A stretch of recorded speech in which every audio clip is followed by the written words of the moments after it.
주신 하나님의 말씀은 유다서 1장 1절 2절 말씀인데요. 제가 봉독하지요. 예수 그리스도의 종이요 야고보의 형제인 유다는 부르심을 받은 자 곧 하나님 아버지 안에서 사랑을 얻고 예수 그리스도를 위하여 지키심을 받은 자들에게 편지하노라. 긍휼과 평강과 사랑이 너희에게 더욱 많을지어다. 아멘.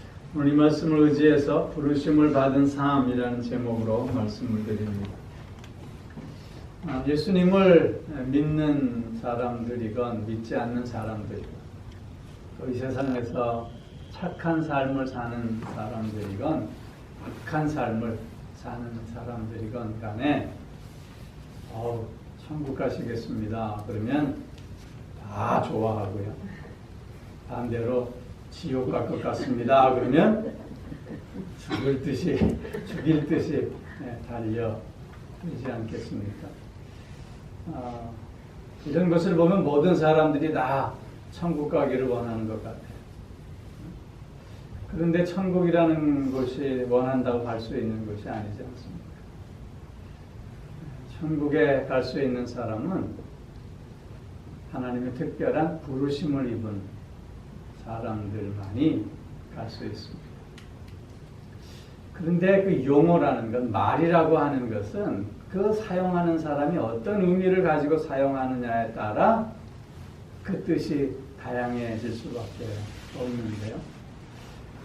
부르심을 입었다라고 하는 이 말도 성경에서 보면 두 가지 의미로 쓰여지고 있는 것 같아요. 마태복음에서 보면, 마태복음 22장 1절 이하에서 보면 그 혼인잔치의 비유가 나옵니다.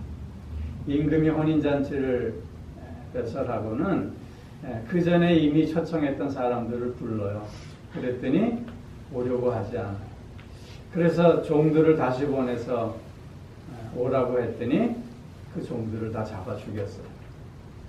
그래서 그 임금이 군대를 보내서 그들을 진멸하고 그 다음에 사거리를 가로막고 모든 사람에게 오라고, 잔치에 오라고 그렇게 부릅니다.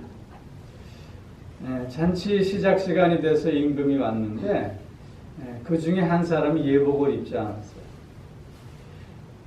그 말은 잔치에 이렇게 길거리 가다가 초청받아서 온 사람들이 언제 예복을 준비하겠어요? 그 말은 오는 사람에게 미리 예복을 다 준비해 놨다가 준다는 얘기죠. 그런데 어떤 한 사람이 그 준 예복도 입지 않고 있었던 거예요. 그랬더니 너는 왜 예복을 입지 않았냐고 내어 쫓아냅니다. 그리고는 마태복음 22장 14절에서 이렇게 결론을 맺고 있어요. 청함을 받은 사람은 많되 택함을 입은 사람은 적으리라. 여기 청함을 받다, 즉 부르심을 받은 사람은 많지만 택하심을 입은 사람은 적다라고 했을 때 여기에 부르심을 받았다라고 하는 그 말은 일반적인 부르심을 얘기하는 거예요. 즉 예수 그리스도께서 모든 이 세상을 위해서 십자가에 못 박혀 죽으셨어요. 그것은 이 세상 모두를 부르신 일반적인 부르심의 사건인 거죠. 그렇다고 해서 모든 사람들이 다 구원을 받느냐? 그렇진 않잖아요. 그러니까 마태가 쓴 이 부르심을 받았다, 부르심을 입었다라고 하는 용어는 그런 의미의 용어예요.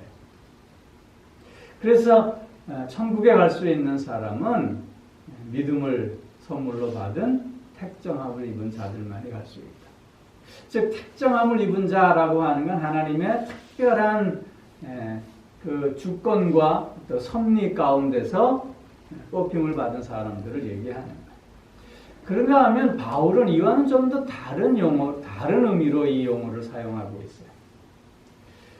로마서 8장 30절에서 보면 또한 하나님은 정하신 이들을 부르시고 부르신 이들을 또한 의롭다 하시고 의롭다 하신 이들을 또한 영화롭게 하셨습니다. 그렇게 말씀하고 있어요. 여기서 보면 부르심을 받았다, 부르심을 입은 자들은 어떤 자들이냐면 하나님의 특별하신 주권과 섭리 가운데서 뽑힘을 받은 자들을 얘기하는 거예요.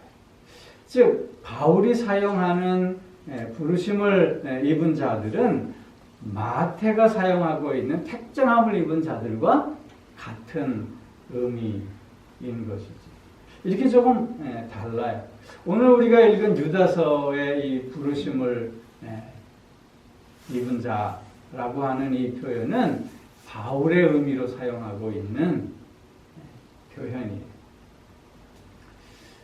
그렇기에 부르심을 입은 자들이라고 하는 이 말은 모든 예수 그리스도를 믿는 그리스도인들을 의미하는 그런 용어라고 할 수 있는 거죠.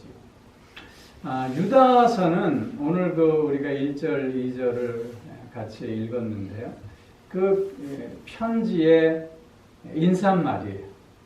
그런데 그 유다서 1장에서 보면 편지를 쓴 자가 누군가를 먼저 밝히고 있어요.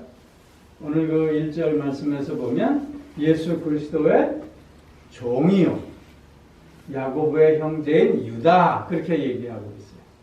여기 예수 그리스도의 종이다라고 하는 이 말은 노예라고 하는 뜻이에요.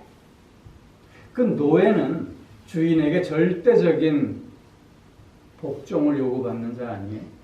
그리고 그 생명까지도 주인에게 속해 있는 절대적인 헌신을 해야만 하는 자들이죠. 그 유다는 스스로를 예수 그리스도의 종이라고 그렇게 자신을 설명하는 거예요. 그 말은 예수 그리스도에게 절대적인 복종과 헌신을 하고 있는 자신을 얘기하고 있어요. 그리고 여기 야고보의 형제라고 얘기하고 있어요. 야고보의 형제. 야고보는 성경에서 여러 명이 등장하잖아요. 그런데 전통적인 견해로 이 야고보는 예수님의 동생 야고보를 얘기하고 있는 거예요. 즉 예루살렘 교회의 초대 지도자였던 예수님의 동생 야고보. 그 야고보의 형제 유다.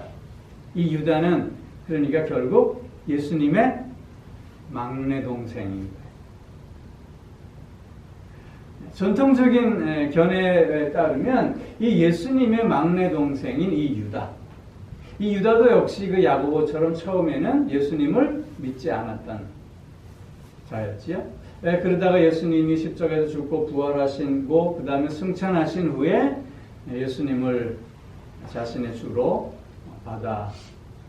받아들이고 그런 후에 초대교회 지도자로 또 복음 전도자로 이렇게 활동했던 그런 사람들이죠.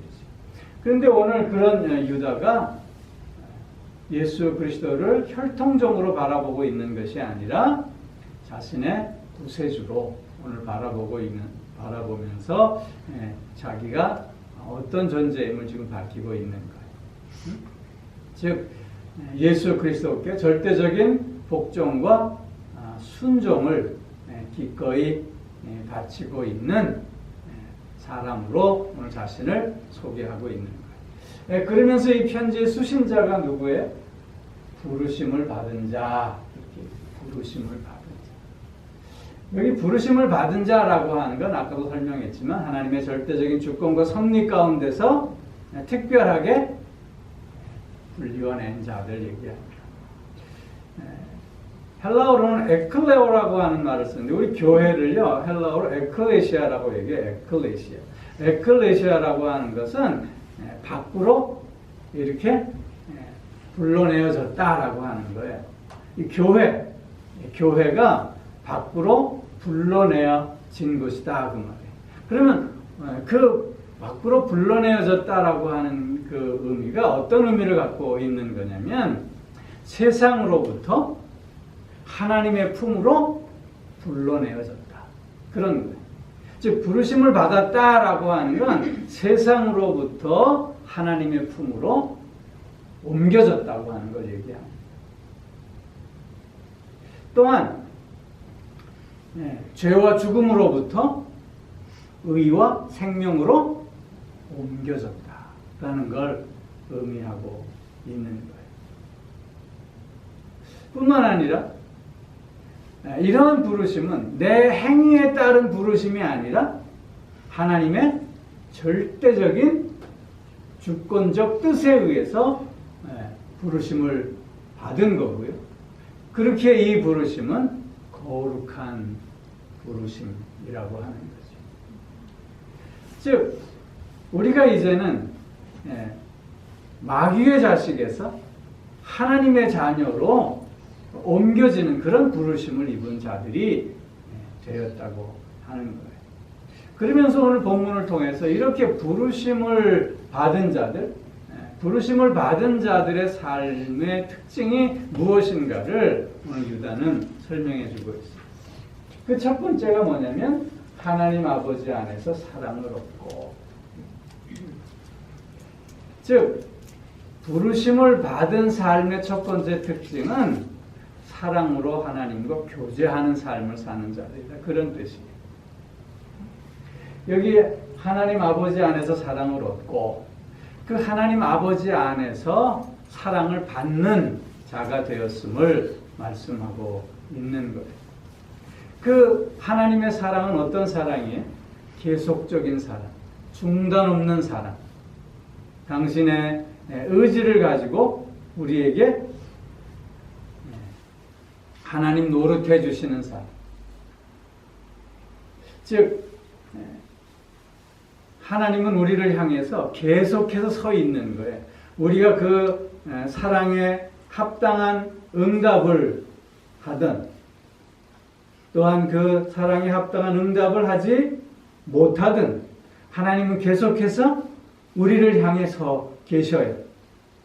그렇기에 우리가 돌아서기만 하면 다시 하나님과의 사랑의 관계를 이어갈 수 있게 해주십니다.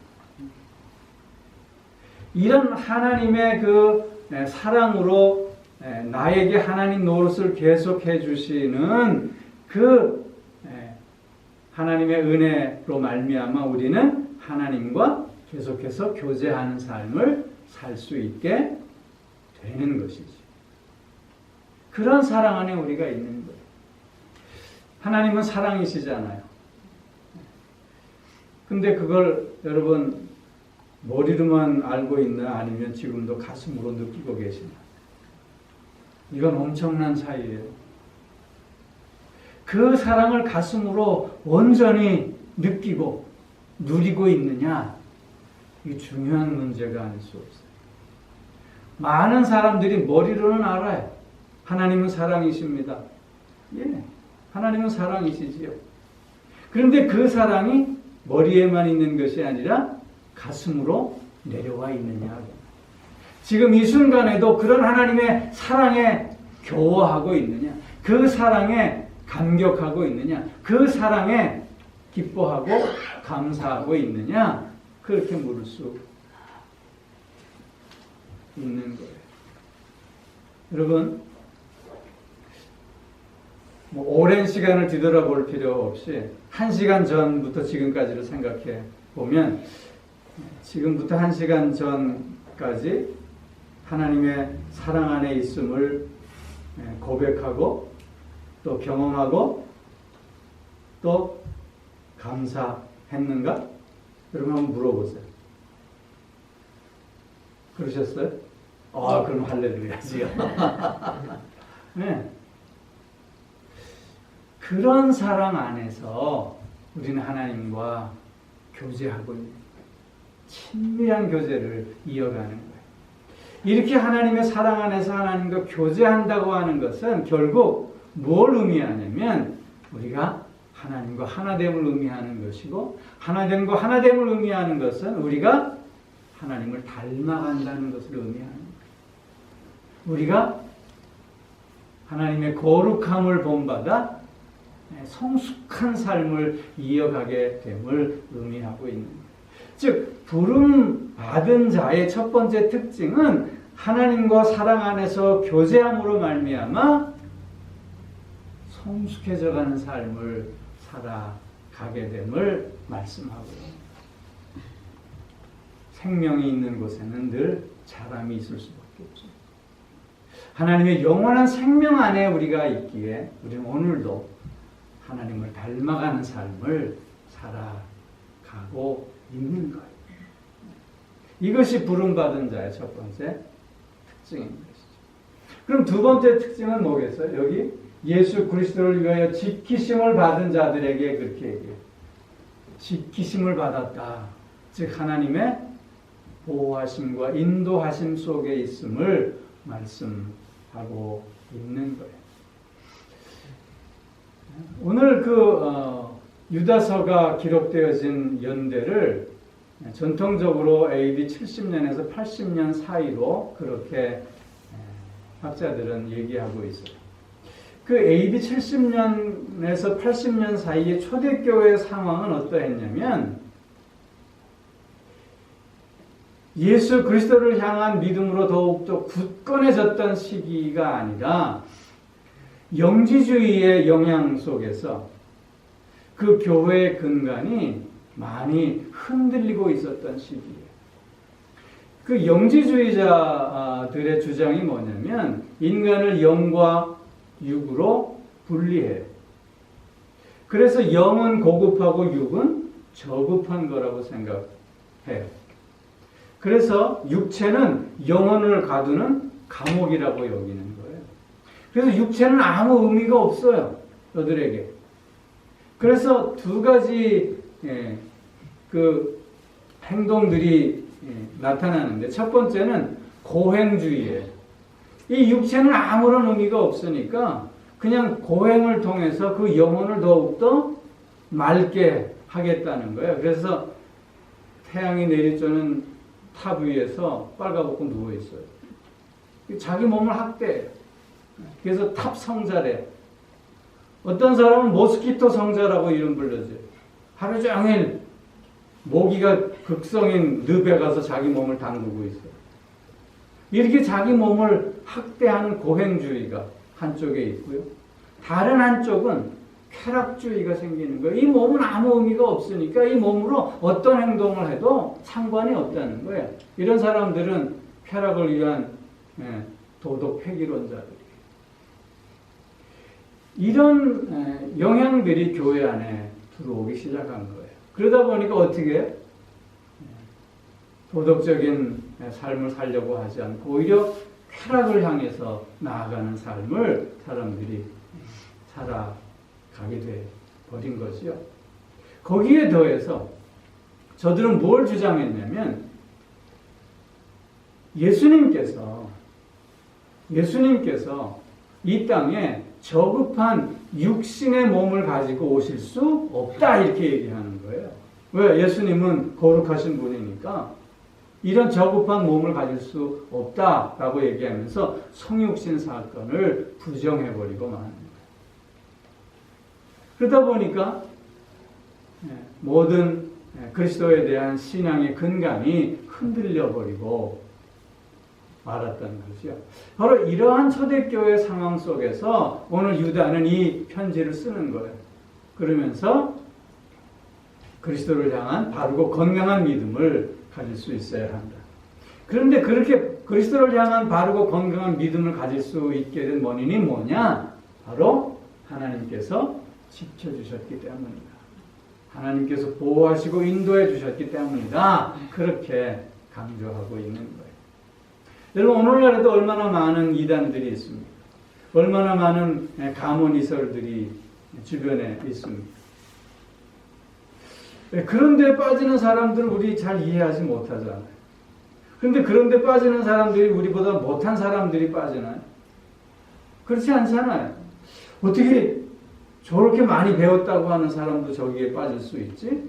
우리 그런 생각 하잖아요. 우리가 그 이단 사설에 넘어가지 않는 것은 우리가 똑똑하고 우리가 지혜롭고 우리가 믿음이 좋기 때문이다. 그것이 아니라 하나님께서 오늘도 우리를 지켜주시기 때문이라는 거예요. 우리를 깨닫게 하시고 우리를 분별하게 하시고 바르게 행동하게 하시기 때문이라고 하는 거죠. 그렇게 오늘 우리가 그리스도를 향한 바르고 건강한 믿음을 가지고 신앙생활할 수 있게 되는 것이다 라고 하는 거예요.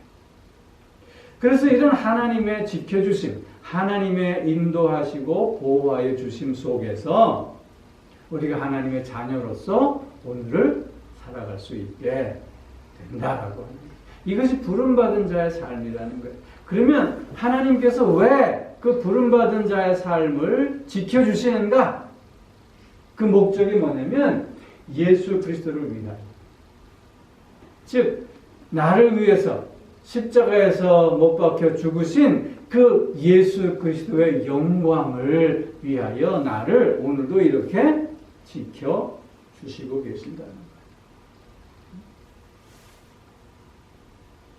그래서 하나님으로부터 부름받은 자들의 삶은 하나님의 지켜주심 속에서 그리스도의 영광을 드러내는 자들이 되어야 한다.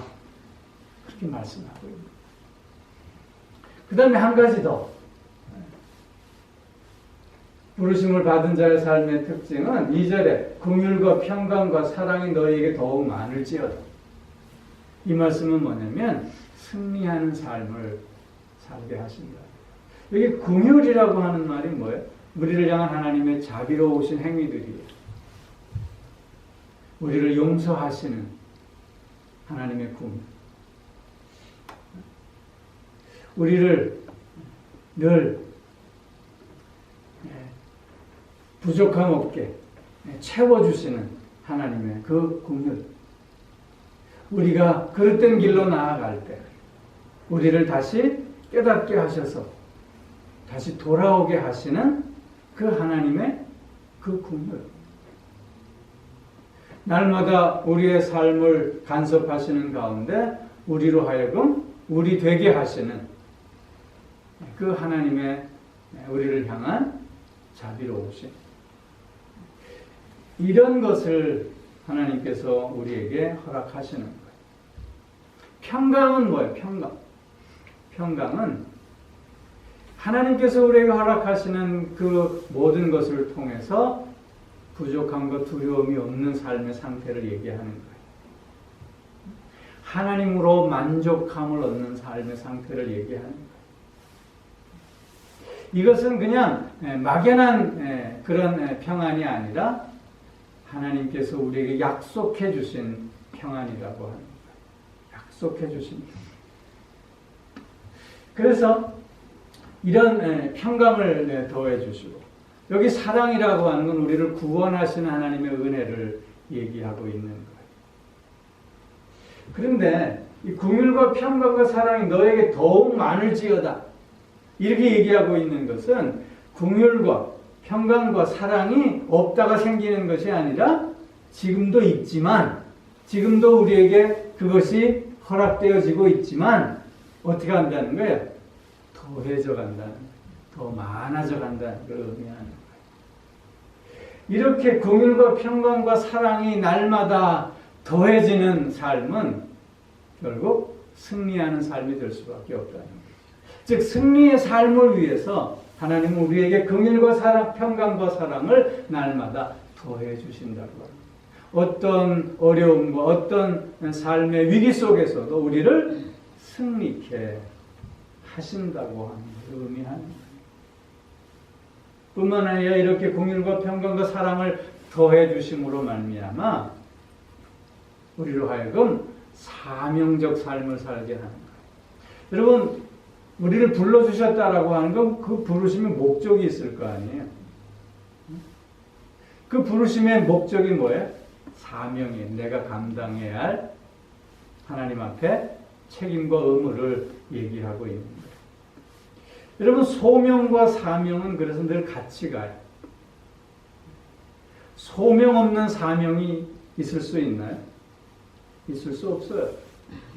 하나님이 우리를 불러주셨고 그 부르심에 합당한 책임과 의무를 또한 부여해 주시는 거예요. 그런데 그 책임과 의무를 너 알아서 하라가 아니라 그 책임과 의무를 다할 수 있도록 어떻게 해 주신다고요? 긍휼과 평강과 사랑을 날마다 더해 주신다고 합니다.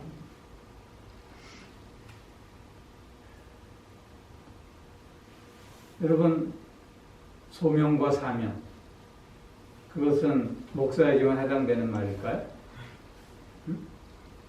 우리 모두에게 해당되는 거예요. 우리 모두에게.